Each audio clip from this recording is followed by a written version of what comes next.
The Hawthorne effect is a type of reactivity in which individuals modify or improve an aspect of their behavior in response to their awareness of being observed. The original research at the Hawthorne Works in Cicero, Illinois, on lighting changes and work structure or changes such as working hours and break times were originally interpreted by Elton Mayo and others to mean that paying attention to overall worker needs would improve productivity. Later interpretations such as that done by Landsberger suggested that the novelty of being research subjects and the increased attention from such could lead to temporary increases in workers' productivity. This interpretation was dubbed the Hawthorne Effect. History. The term was coined in 1958 by Henry A. Landsberger when analyzing earlier experiments from 1924 to 32 at the Hawthorne Works. The Hawthorne Works had commissioned a study to see if their workers would become more productive in higher or lower levels of light.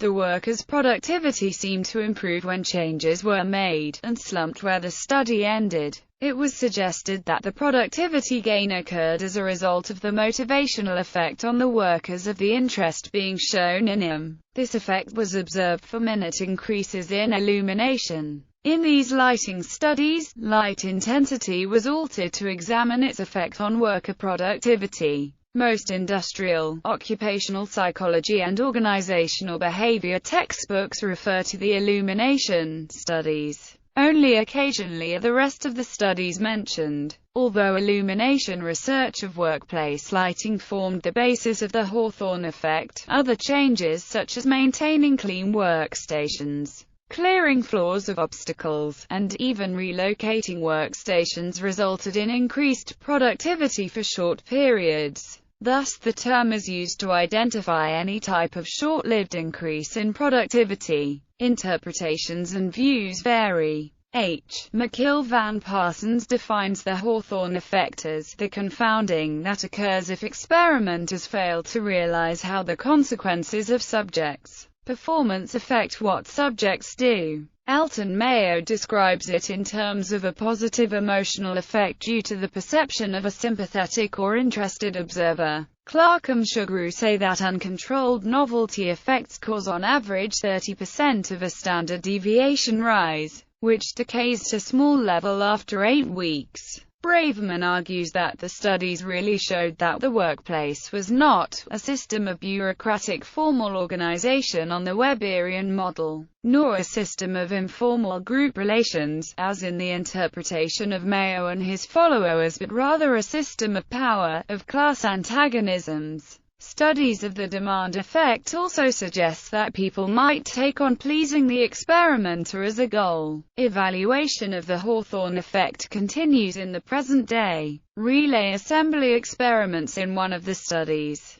researchers chose 2 women as test subjects and asked them to choose 4 other workers to join the test group. Together the women worked in a separate room over the course of 5 years assembling telephone relays. Output was measured mechanically by counting how many finished relays each worker dropped down a chute. This measuring began in secret 2 weeks before moving the women to an experiment room and continued throughout the study. In the experiment room they had a supervisor who discussed changes with them and at times used their suggestions. Then the researchers spent 5 years measuring how different variables affected the group's and individuals' productivity. Some of the variables were giving 2 5-minute breaks, and then changing to 2 10-minute breaks. Productivity increased, but when they received 6 5-minute rests, they disliked it and reduced output.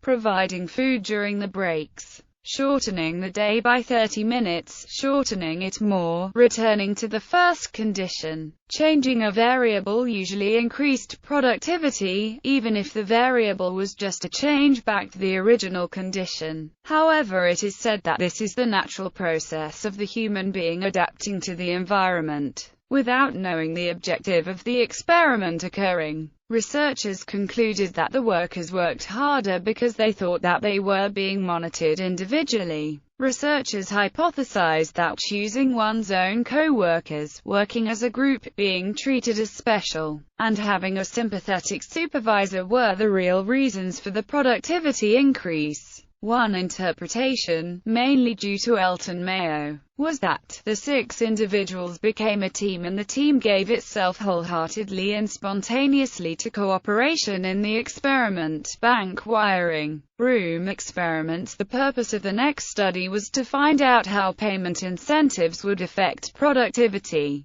The surprising result was that productivity actually decreased. Workers apparently had become suspicious that their productivity may have been boosted to justify firing some of the workers later on. The study was conducted by Elton Mayo and W. Lloyd Warner between 1931 and 1932 on a group of 14 men who put together telephone switching equipment. The researchers found that although the workers were paid according to individual productivity, productivity decreased because the men were afraid that the company would lower the base rate. Detailed observation of the men revealed the existence of informal groups or cliques within the formal groups. These cliques developed informal rules of behavior as well as mechanisms to enforce them. The cliques served to control group members and to manage bosses. When bosses asked questions, clique members gave the same responses, even if they were untrue. These results show that workers were more responsive to the social force of their peer groups than to the control and incentives of management. Interpretation and criticism. Richard Nisbet has described the Hawthorne Effect as a glorified anecdote, saying that once you have got the anecdote, you can throw away the data. Other researchers have attempted to explain the effects with various interpretations. Adair warns of gross factual inaccuracy in most secondary publications on Hawthorne Effect and that many studies failed to find it. He argues that it should be viewed as a variant of Vaughan's experimental demand effect. So for Adair, the issue is that an experimental effect depends on the participants' interpretation of the situation. This is why manipulation checks are important in social sciences experiments. So he thinks it is not awareness per se, nor special attention per se, but participants' interpretation that must be investigated in order to discover how the experimental conditions interact with the participants' goals. This can affect whether participants believe something, if they act on it or do not see it as in their interest, etc. Possible explanations for the Hawthorne effect include the impact of feedback and motivation towards the experimenter. Receiving feedback on their performance may improve their skills when an experiment provides this feedback for the first time. Research on the demand effect also suggests that people may be motivated to please the experimenter, at least if it does not conflict with any other motive. They may also be suspicious of the purpose of the experimenter. Therefore, Hawthorne effect may only occur when there is usable feedback or a change in motivation. Parsons defines the Hawthorne effect as the confounding that occurs if experimenters fail to realize how the consequences of subjects' performance affect what subjects do, i.e., learning effects, both permanent skill improvement in feedback-enabled adjustments to suit current goals. His key argument is that in the studies where workers dropped their finished goods down chutes, the participants had access to the counters of their work rate. Mayo contended that the effect was due to the workers reacting to the sympathy and interest of the observers. He does say that this experiment is about testing overall effect, not testing factors separately. He also discusses it not really as an experimenter effect but as a management effect. How management can make workers perform differently because they feel differently. A lot to do with feeling free, not feeling supervised but more in control as a group. The experimental manipulations were important in convincing the workers to feel this way, that conditions were really different. The experiment was repeated with similar effects on mica-splitting workers. Clark and Sugrue in a review of educational research say that uncontrolled novelty effects cause on average 30% of a standard deviation rise, which decays to small level after 8 weeks. In more detail, 50% of SD for up to 4 weeks, 30% of SD for 5 to 8 weeks, and 20% of SD for greater than 8 weeks. Harry Braverman points out that the Hawthorne tests were based on industrial psychology and were investigating whether workers' performance could be predicted by pre-hire testing. The Hawthorne study showed that the performance of workers had little relation to ability and in fact often bore an inverse relation to test scores. Braverman argues that the studies really showed that the workplace was not a system of bureaucratic formal organization on the Weberian model, nor a system of informal group relations, as in the interpretation of Mayo and his followers, but rather a system of power, of class antagonisms. This discovery was a blow to those hoping to apply the behavioral sciences to manipulate workers in the interest of management. The economists Stephen Levitt and John A. List long pursued without success a search for the base data of the original illumination experiments, before finding it in a microfilm at the University of Wisconsin in Milwaukee in 2011. Reanalyzing it, they found that the variance in productivity could be fully accounted for by the fact that the lighting changes were made on Sundays and therefore followed by Mondays when workers' productivity was refreshed by a day off. This finding supported the analysis of an article by S.R.G. Jones in 1992 examining the relay experiments. Despite the absence of evidence for the Hawthorne effect in the original study, List has said that he remains confident that the effect is genuine. It is also possible that the illumination experiments can be explained by a longitudinal learning effect. Parsons has declined to analyze the illumination experiments,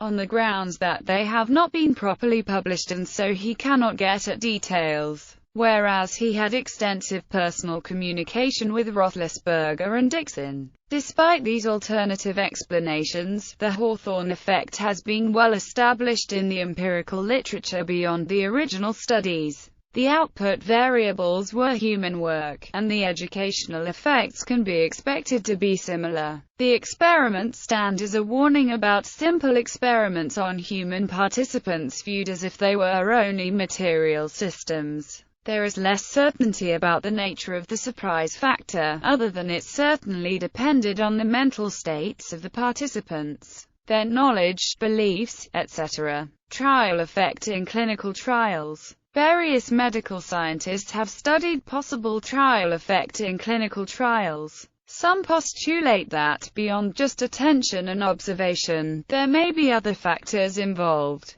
such as slightly better curve, slightly better compliance, adherence, and selection bias. The latter may have several mechanisms. Physicians may tend to recruit patients who seem to have better adherence potential and lesser likelihood of future loss to follow-up. The inclusion-exclusion criteria of trials often exclude at least some comorbidities, although this is often necessary to prevent confounding. It also means that trials may tend to work with healthier patient subpopulations.